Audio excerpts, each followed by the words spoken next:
Hey friends, here I am a little bit late just for a change. I was in the middle of putting a friggin' boosted post on about my call tomorrow. Tell us something call tomorrow for those of you interested. Talking about fun and purpose. Combining the two, because believe it or not, it's your purpose to have fun here on this crazy little planet. Although we tend to get trained into believing that we need to find some serious purpose and then fulfill it in order to be a good, right, proper person. It's just not the truth. Hey, brother Sayer. So, yeah, that's tomorrow with Ian Shelley on Wisdoms of the Ancients. So, if you're interested in that, there's links above and below, probably, different places in this group. And otherwise, other places, hey Sister Mary, where you can sign up to that. And of course, if you can't make it live, which I know, a lot of people can't, there's always a replay. And with Ian, the great thing is the replay's there forever. Well, forever's a big term, isn't it? Thank you, Saya. Hey, Mary. Yeah, well, it's there for quite a while. Like my last interview is still there on his replay page. So when I say forever, within reason. Yeah, so that's happening. And we'll, obviously when we do a interview call, there's always a groups thing, process, do some light language, talk to some callers. Ian will ask some questions. He's pretty good at that. And we'll have some fun. We'll talk about some stuff that's current, and we'll instigate and facilitate transformation, because that's what we do, right? I'm not here to deliver dry information. That's so yesterday. Thank you. Messages. So anyway, my friends, I put on a little notification for this with, relaxing into your authentic purpose, which is one of the tracks out of the package that goes with the interview I'm doing tomorrow. Hoping to get some questions, but I don't think I got any questions. I got a few comments on the photo and on the post. Hey, Sister M, how are you today? So I'm pretty much open, my friends. Hit me up with something. What do you guys want to know? How are you going? It's been intense, right? Whew. I had my 50th birthday. Thank you all very much for sending me so many wishes, well wishes, blessings, and feedback, testimonials, notes of gratitude and appreciation, which was truly touching. To the point where I had a little meltdown. But that's to be understood. The interesting thing is, I'll share this story. I know I don't want to make anyone feel guilty for bloody triggering me, but because it's really beneficial. So this is what happens for me, and I know this is the truth for a lot of people. Okay, Mary, I'll do that. It's only a sentence or so, but I won't go there just yet. I'll finish my little story. So here I am. It's my birthday, receiving compliment after compliment and birthday wishes and lots of love getting sent my way, right? The emails just flying through, hundreds of the freaking things. Perfect, right? And notes on Facebook and all the rest of it. What that does for me, and I know this is the true for most people like us anyway, is as we're getting all of this confirmation that we're much more expansive and much more appreciated than our little mind tends to believe, it triggers a pushback. So there's a part of us that goes, no, this is dangerous, right? This is not right. This is antagonistic to the energies that I hold, which are basically low vibration energies that have been picked up through persecution experiences in other lifetimes, right? Persecuted in other lifetimes for being myself, diminished my self-worth, beaten up, basically. Those vibrations are still lurking inside me, and I've done a lot of work on this. But the point is that it's not about completion, right? It's not about once all those energies go, then I can be happy, because I'm choosing to be happy. I'm choosing to be purposeful. I'm choosing to be myself in this world right now, despite the fact that I still have my not good enough energies and various low self-worth resistances and that still banging around in there. When I get a lot of compliments, when I get lifted up, those energies that are banging around in there all come to the surface to protest, which is what they did on Sunday, right?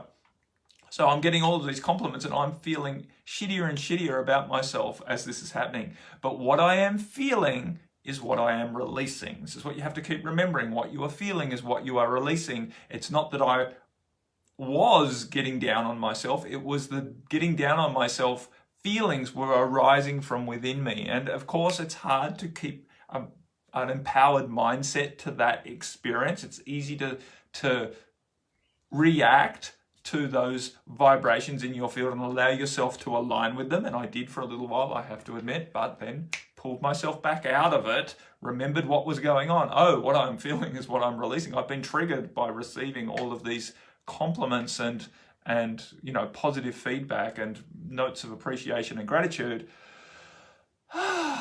Deep breath, back to the practice, breathing in, empowerment, breathing out, freedom, release, right?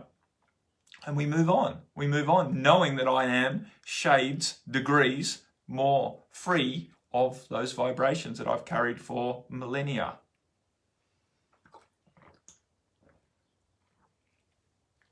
That's the process, my friends.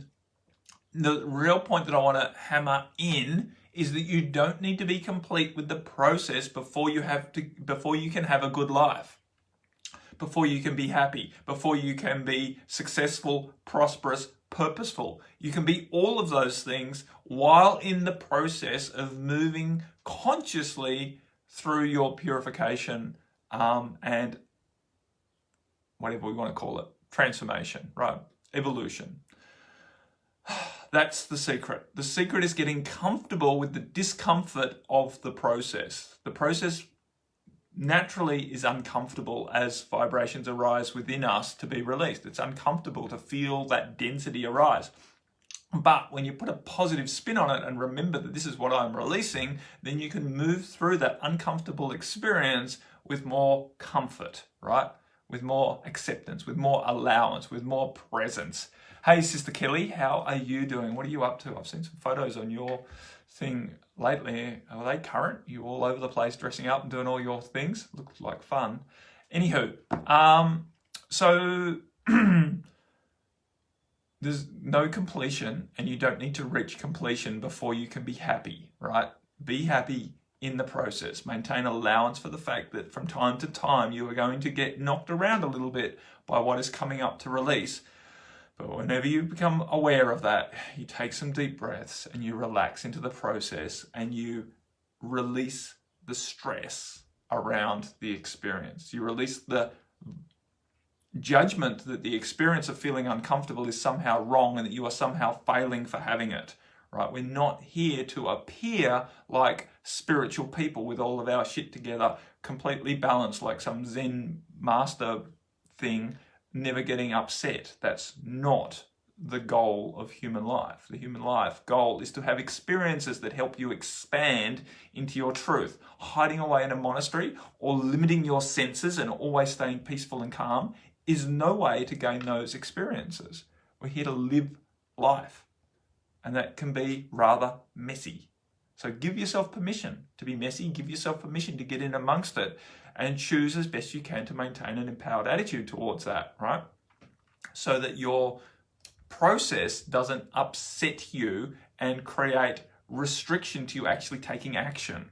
You know, because a lot of us close down and hide away when we're feeling less than exuberant, and it's just not appropriate. Show up feeling less than exuberant, be open and honest, and give other people the inspiration to know that it's okay not to have a smile plastered on your face, and at the same time be willing to see the humor in everything and have a good laugh even though you might be feeling miserable, right? You can have a good laugh while feeling miserable. We don't have to become what we are feeling. That's the secret, right? What you are feeling is what you are releasing. You don't have to become it. You don't have to act in alignment with what you're feeling. Sometimes I'm feeling really upset, but I still show up in joy. I'm not being fake. I'm actually being more authentic to who I truly be rather than to what I'm just feeling. Because what I am just feeling are just shadows of the past coming up to release.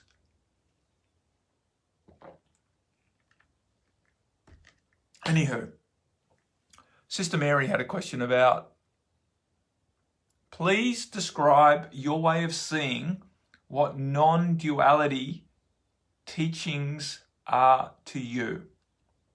Okay, so non-duality teachings is basically the concept that we are all one. Unity consciousness.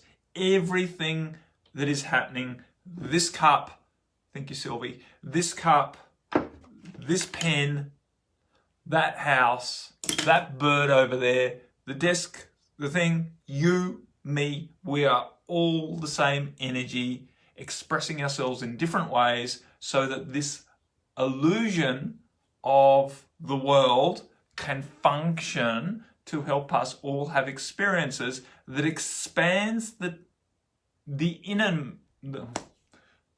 knowing, expands the wisdom, expands the vibration of the totality. So we've separated ourselves into things, individuations, whether it be an inanimate object or whether it's another living being. We've separated ourselves into individuations in order to get to know ourselves more deeply and thus more expansively, so that unity consciousness, God, source, universe, whatever you want to call it, Brahm, we call it in non-duality language, expands. That's its job, to know itself. To know itself, because as unity consciousness, a singularity, there is no relationship. And without relationship, without hot or cold, we don't know what hot or cold is. So therefore we are just.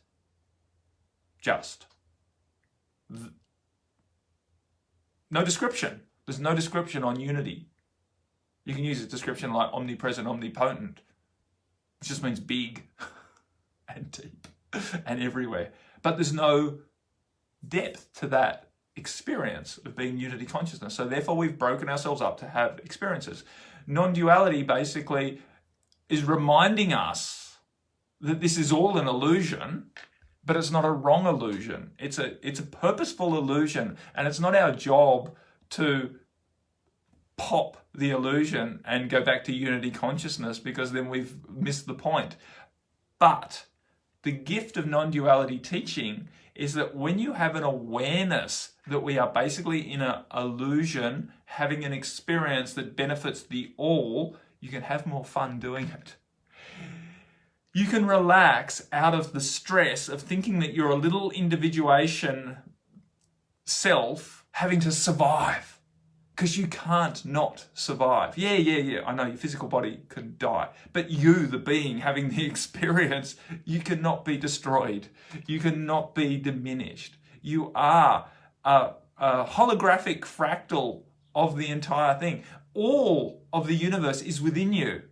And you are within the whole universe, right? And I know that can get a little bit, what does that mean? And it doesn't really matter. The point is that when you start to understand non-duality and unity consciousness, you relax more into experiencing the illusion for what it is, an opportunity. It's just an opportunity to experience ourselves. And we take the stress of trying to succeed at something, anything.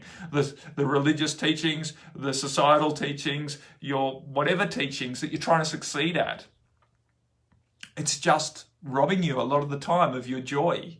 And so, that's the opportunity that is in non-duality, Vedanta teachings, is to just freaking relax and enjoy the illusion for what it is, and allow yourself to be purposeful in that as an expression of the divine, because that's your purpose, to express yourself. Did that help, Sister Mary? That's it in a nutshell. The point I think you're alluding to, Mary, is a lot of people grab onto this concept and then make it yet another task. They miss the point that non-duality is teaching us that there's nothing to strive for, and then they contract around trying to understand it. And our little minds just can't understand the enormity of unity. We can't understand infinite. We just can't. Our minds are very, very linear and very, very finite. And you can't understand infinite with finite. It just doesn't work. So we can talk about the concept and we can have an understanding, but the more you dig yourself down that rabbit hole trying to become unity, the more you realize, that you fail. And then you get upset for failing and you try harder, and then you put on illusions and delusions and personas of looking like you've got all your shit together and you understand that everything's unity all of the time. what's the point, right? You're not being yourself. You're not being a valid part of the consciousness, having an experience, when you're too busy trying to maintain an illusion within an illusion that you understand unity. So it's a concept that is held loosely.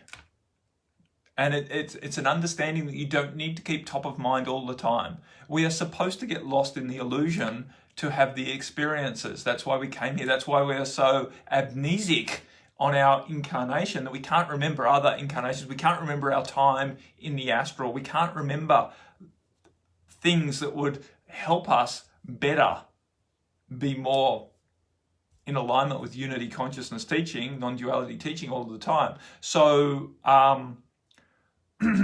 so we come into this state purposefully amnesic to better have an experience in the illusion that yields more wisdom, right? And some of those experiences are no doubt hard and uncomfortable, but nonetheless, it yields the wisdom that our soul and the greater aspect of us, right, consciousness of all,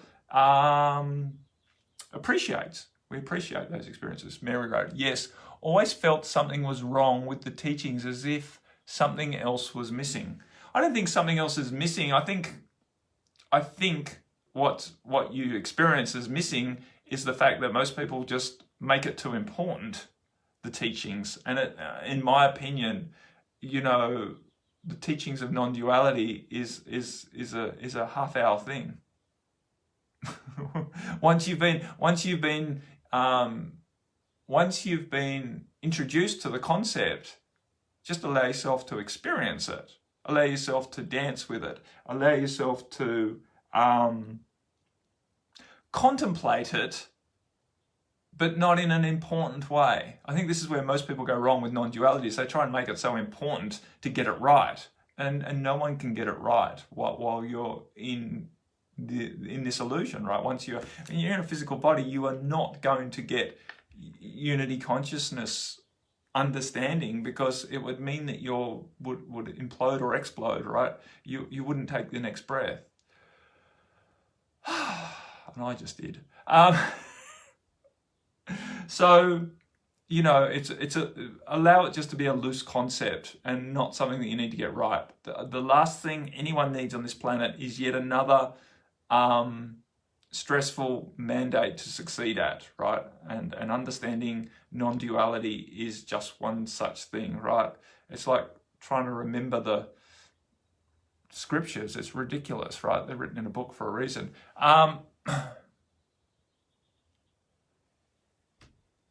Brother Rich, from unity consciousness, there still seems to awareness of duality. It seems the trick is not to identify exactly. Come on, see more. Right, I will get this up. Exactly, Rich. The invitation is to use duality for what it's valuable for, which is to have experiences, while still having a loose understanding that we are all one, so that we don't align with the realness of the duality. We don't get so stressed and contracted around trying to win, right, against someone else who is really just a part of us, right? So this competition comes out of the whole experience, and we don't see it so much as important anymore. Getting ahead is not so important, or anything else for that matter. Bright light beings. Let's get here so I can read comments.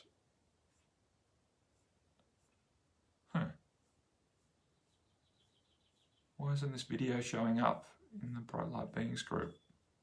Am I in the right place? I'm pretty sure I am. Do a refresh. I'm going to get to reading your things, Rich. I should have had this set up before, but I didn't manage to. Okay. Non-duality doesn't replace the illusion, so for me, it's remembering non-duality and duality are totally truthful and present, but maybe the mind usually attempts to make one of them truth and both are true. Exactly, because true, that was M who wrote that. Awesome, M, I love that. Because both are true based on our perception in the moment. because truth, well, the absolute truth, in my opinion, the absolute truth is unity consciousness. We are all one. That's the absolute truth. That's the end of it. Everything other than that is personal truth. But personal truth is not wrong, and it's not less than, right? The truth that we have from the perception that we view it is totally appropriate. And so it's true in any one moment that we can be aligned with unity or aligned with duality in that moment. And both are true for us, depending on which way we are leaning. And for most of us, most of the time, we are completely aligned with non-duality, right? With duality, right? We're completely stuck in me and you, right? And the relationship we're having and the competition that maybe we're having over a resource that we perceive as scarce, right? Which is all delusion, but it's all happening for a reason, because it allows us to experience ourselves. It allows us to experience the emotion of competing for a scarce resource, right? Which might be love or it might be money. It doesn't really matter.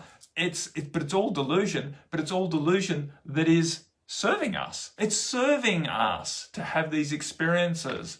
The trick is to have the experiences without getting lost in them, without getting upset forever in them. Yeah, you're allowed to feel upset when someone beats you at something, but because that's part of your growth, that's part of your experience, that's part of, no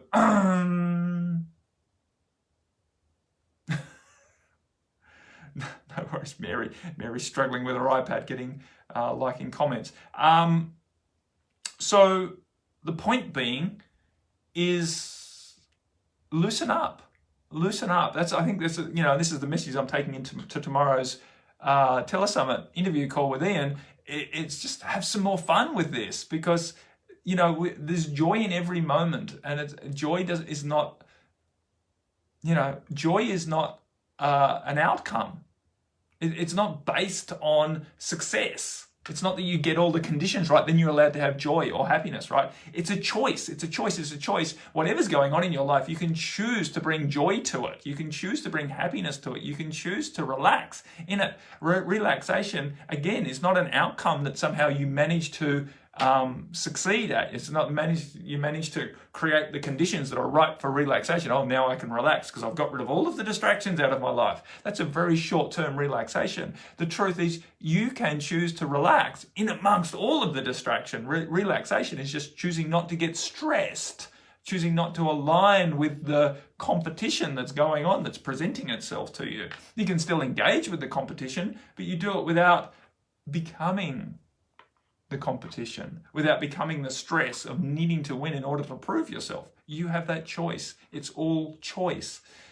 Non-duality kind of gives us this understanding, I'll call it a higher perspective, but I don't want it to be up higher, but a more expansive perspective that it is all illusion. The competition is all illusion. The relationship is all illusion, but it's not a wrongness. The illusion, see, people think as soon as you say, oh, that's illusion, that illusion's somehow wrong, but it's not, because everything's illusion. Everything's illusion. Your very physicality, your very form, what your eyes are perceiving, it's all illusion, right? It's not the truth. The absolute truth is we're all just vibrating bits of energy. There's hardly any matter to the thing, right? They say if they took the whole of the earth and all of us who ride on her and got rid of all of the space between all of the particles, we'd fit inside a matchbox. Inside a matchbox. Very heavy matchbox, very dense. But that's all of the matter that this whole illusion is built out of. All the rest of it is just space. And the fact is that those tiny little bits of matter are vibrating. They have energy. And this is just a play of energy. So without going down the rabbit hole with that, right? Relax, because this world that seems so real and solid, and it's all illusion. So the point is, if it's all illusion, it can be easily manipulated. It can be easily changed. As you change your mind, you change your world. And I know you go, oh, I'm trying to change my mind. I want it to be different. Wanting is not changing your mind. Right? So you have to believe it. You have to be it. You have to be a different vibration to experience a different world. Not just want a different vibration. Wanting is basically reaffirming that you're in lack, that you're basically a beggar when you want, right? And from that, you experience life as a beggar. So just to get off track a little bit. I'm going to go back to what Rich wrote because I didn't actually get to read it properly. So here we go. Hopefully I'm there now. Rich. From unity consciousness, there still seems to be an awareness of duality. It seems the trick is not to identify with duality and recognize it without contracting in fear and smallness. First, that makes sense to... I think that does. Does that make sense to you, Matt? Exactly, that makes a lot of sense, and that's exactly the point. Exactly the point to living this life well is to step out of, expand out of the fear. And recognizing the world as an illusion helps us relieve the stress and the fear of trying to get it right. So that's where non-duality teachings help us. Unfortunately, some people get more fearful and more contracted in non-duality because they start trying to live the world as if they're seeing through the illusion all of the time. They want to think that in order to be good, right, and proper, they have to recognize everything as non-duality, and every sentence they speak has to speak to the fact that this is all an illusion. And that level of stress and trying to get that defeats the purpose, right? I'm going to go and read that up here, down here. Rich wrote in, I had a strong reaction to the fear I saw yesterday between children afraid to get close to one another or hug during a school-organised sports event with masks and social distancing. It was difficult and I had to contain some rage, or rather express it in my car. Yeah. So, understand that what you were feeling was more anger than fear. While there is the fear, you're using a fear to justify the anger you're feeling. The anger that you are feeling is in that your needs are not being met for society, right? We don't want to see a society where we lose social interaction and, that real level of meeting each other and communicating in such a way that is integral to the human experience. Those of us who are more, expansive understanding see the danger in what is unfolding here. And while we could say there's a fear that this is going to continue for some time and a generation or whatever, or the whole of humanity is going to lose connection, the anger is appropriate. The anger is appropriate. Now, how do we express it in expansive ways? How do we step out of, what's the right way? What am I trying to say here? How do we help the rest? Oh my God, I think your calendar. How do we help society step past these manipulations that our authorities are placing over us right now to further disempower us? Yet again, a new way of disempowering humanity. Maybe not quite a new way, but it's new enough for us in our lifetimes anyway, that this way of dividing people up has gone individual to individual now, even between families. People are, freaking scared of touching each other, washing their hands after they touch each other. Ridiculous measures based on a fear-based indoctrination that otherwise you're going to get sick and die. Or worse, you're going to get sick and then make someone else die. You're going to be the reason Grandpa died. Right? Great way to put the fear into kids, right? And to keep them from having their childhood. So, yeah, we feel angry about that. And we can, and it is based on a fear that this is going to continue, or this is going to have real repercussions and diminish our ability to enjoy the world and diminish the ability of our children to enjoy this world. So the point is, how do we pick ourselves out of that and be the vibration of the solution, the outcome, what we want to see as the world? How do we hold space? How do we buck the system without coming into conflict to the point where we get silenced. This is an interesting point. For me, we have to energetically be the vibration of, in this case, perhaps hope, right?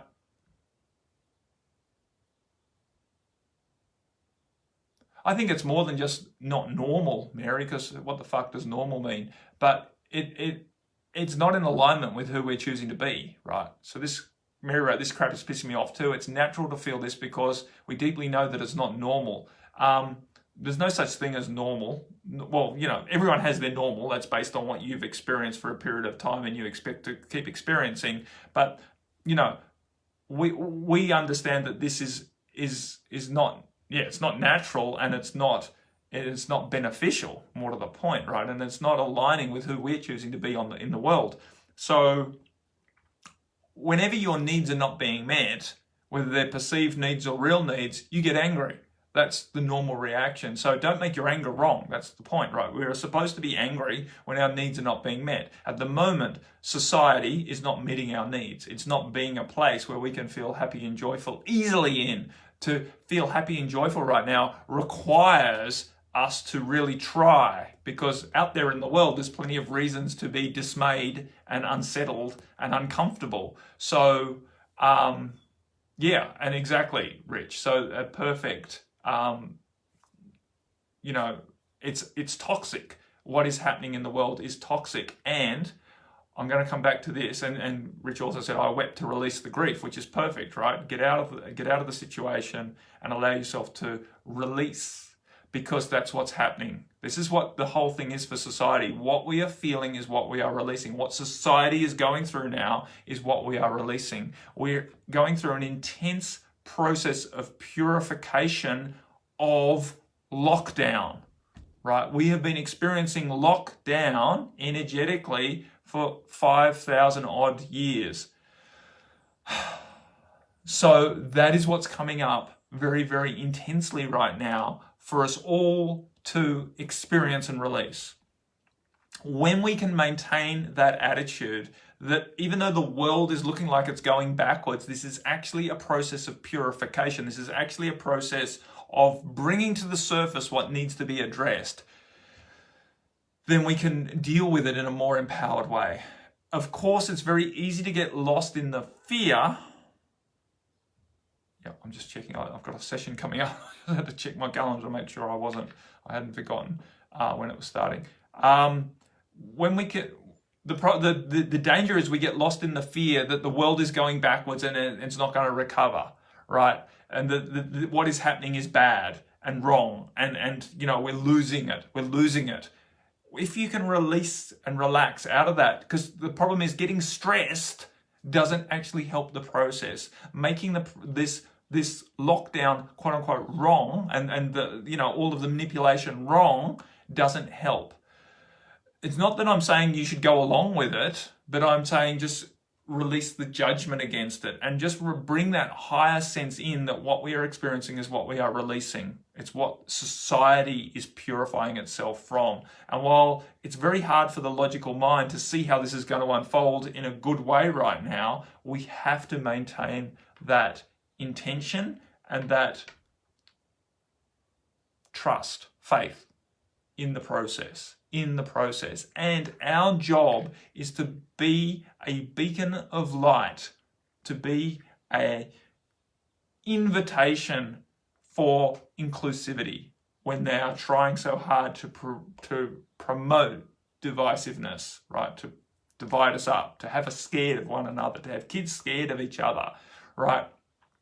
Our job is just to radiate as best that we can in the face of this love,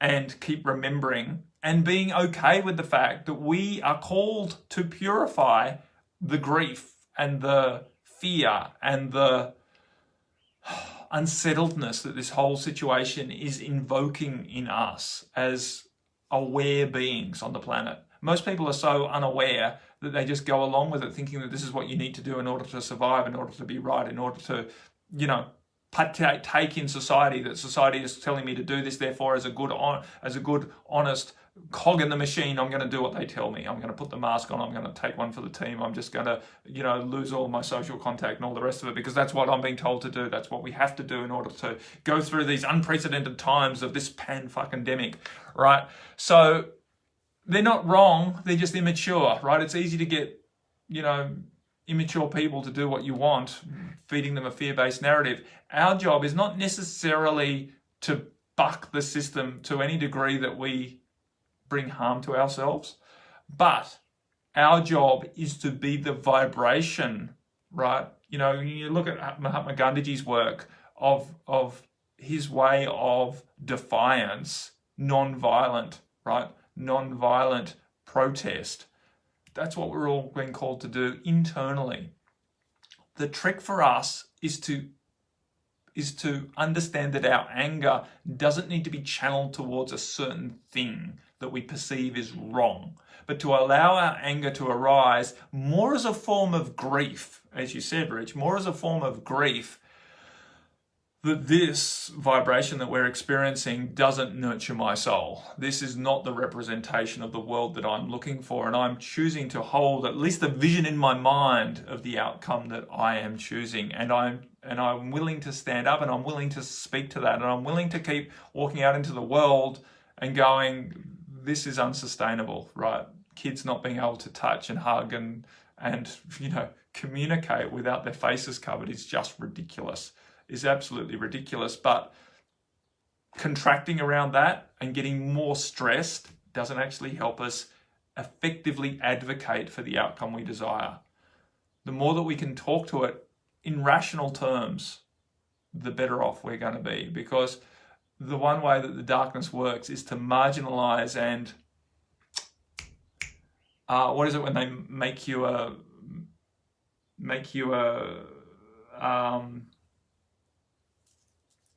when they make you out as you are somehow not irrational, but starts with R, when you're too much. Anyway, lost my words. But it's important that we don't get, easily take on the label of conspiracy theorists and irrational, and, it's very easy to be discredited when you come up and you speak against the status quo in a way that is too passionate, too emotional. What the frig is that word when someone's too emotional? Anyway, too emotional for society, right? And therefore you get labelled as being non-logical, and it's very easy to then get the conspiracy theory thing put on you, and the same thing that they use against anti-vaxxers. They're just crazy, and they when there's so much evidence, but the problem is the majority of the population just don't get exposed to the evidence. So it's very easy to believe that anti-vax is somehow crazy and just lost down a rabbit hole of stuff. Anyway, my friends, I've come to an end. I have another session starting in 5 minutes, so I better scoot. Much love to you all. That was Chat with Matt for whatever date it is today. I usually put a date on the start, don't I? 14th of October 2020. Still, we're getting towards the end of it. Goodness knows. I did say right back at the start of this year, or actually the end of last year, that I thought 2020 was going to be an exciting and expansive year, but not necessarily a comfortable one. That proved to be true. Let's see how 2021 turns out. I was saying back then that I think 2021 is going to be the year where we really get to experience the expansivity, where we really get to experience a more joyful and purposeful world. I'm really hoping that prediction, that channeled prediction, was correct. I'm not actually in a place right now to add to it, but I do believe we're in for a rough ride for the next few months, which potentially is going to go into 2021. And 2021 never really, it's normally closer to the equinox that a new year starts. January, February is usually reasonably transitional. So we'll see next year.